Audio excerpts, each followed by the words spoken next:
تو سیاست میں یہ تو اجازت دے نا کس کو کہ جس کو بھی وہ چاہیں اپنا لیڈر مانے. اس میں آپ سب کیوں مداخلت کرتے ہیں؟ اگر اس وجہ سے اگر آپ نے ہاتھ کاٹنے شروع کیے تو پھر پوری قوم کے آپ کو ہاتھ کاٹنے پڑیں گے. تو پھر کاٹ کے تو قوم کو کیا بنائیں گے؟ پھر ایک ہاتھ کی اگر کسی کا بازو ہی کٹ گیا تو پھر وہ فوج میں کیسے جائیں گے؟ دوسرے آفیسر کیسے بنیں گے؟ عدالتوں کا نظام کیسے چلے گا؟ مسجدوں کا نظام کیسے چلے گا؟ کاروبار کیسے چلیں گے اگر پوری قوم کے آپ نے ہاتھ ہی کاٹ دیے؟ تو یہ ناممکن بات ہے. اس میں آپ کی مہربانی ان کے ذہنوں پر قابض نہ ہو. ان کو جیسے وہ سوچتے ہیں ان کو سوچنے دو، ان کو کرنے دو. بنگلہ دیش میں بھی دیکھو کیسے آرمی والوں نے ادھر عوام ان کے ساتھ تھی کوئی؟ تو کیا ملک دو لخت ہو گیا. عوام کو ساتھ رکھنا چاہیے.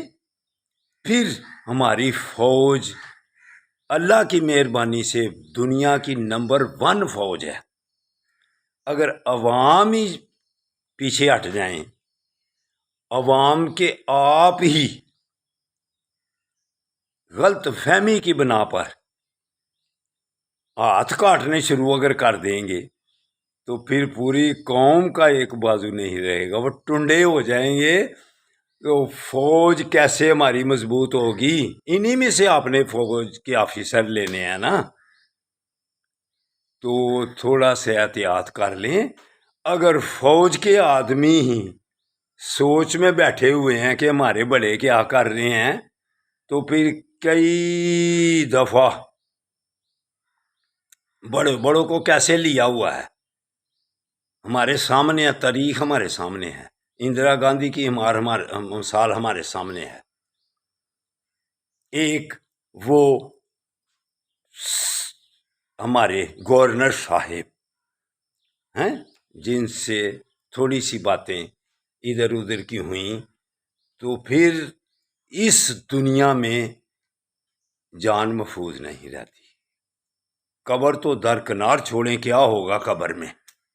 قیامت والے دن تو وہ بات کی باتیں ہیں. اسی عمل کی وجہ سے قبر میں بھی چین اور سکون ملنا ہے، اور قیامت والے دن بھی جو ہم یہاں کرتے ہیں وہی ادھر بھی اس کا اجر ہمیں ملنا ہے.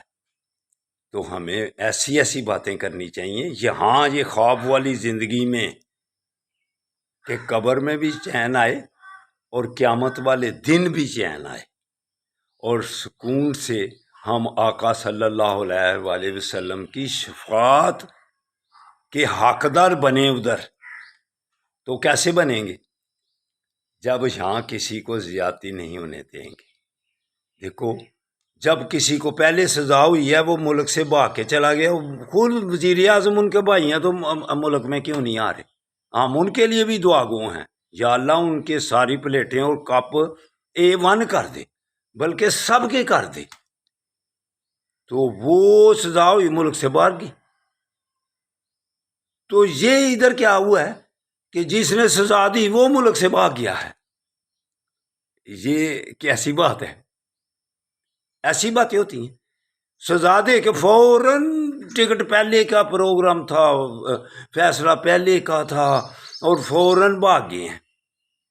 تو کیا اس خواب والی دنیا میں چند روزہ زندگی ہے، کیا وہ کسی ملک میں ہمایوں دلاور صاحب دند ناتے پھر سکیں گے؟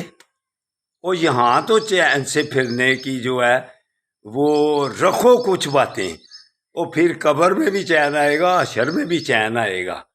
تو ایسے کام کرو کہ اس دنیا میں آدمی آرام سے چل پھر سکے. تو اتنا مخالف قوم کو نہ کرو، آپ کی مہربانی ہے.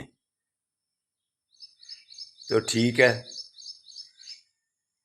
پھر ایک ٹویٹ بھی یہ بھی پڑھا تھا کہ ایک بزرگ آدمی میری طرح استاد اس وقت طالب علم تھا، اس نے اتنا ٹویٹ بھیجا ہے مزیدار کہ اس نے کہا آپ کے والد صاحب منیر صاحب، آپ کے والد صاحب استاد تھے، ایک بچے نے دکا دیا ایک کو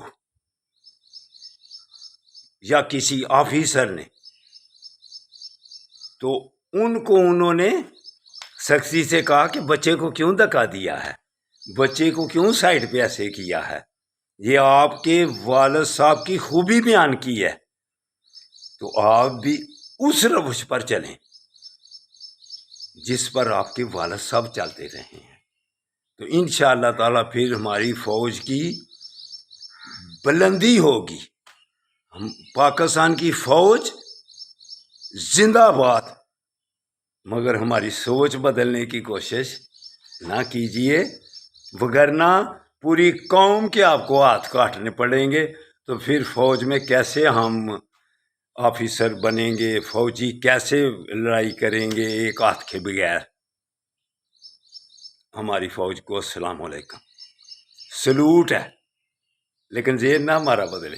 اللہ خیر کرے، اللہ آپ کو صحت تندرستی دے، سمجھ جائیں، آج سمجھنے کی بات ہے۔ تو چلو بیٹو برخوردارو پارک میں آ جائیں، انشاءاللہ تعالی آپ کی صحت بھی بنائیں گے اور آپ کا یہ گرائنڈر بھی صحیح کریں گے۔ آپ کو جوس نکالنے والے گرائنڈر پر تلائی ہے نا، لیکن اصل برخوردارو اس گرائنڈر کو صحیح کرو گے اور پورے جسم کو صحیح کرو گے، پھر یہی گرائنڈر آپ کے پورے جسم کو A1 کرے گا۔ اللہ حافظ۔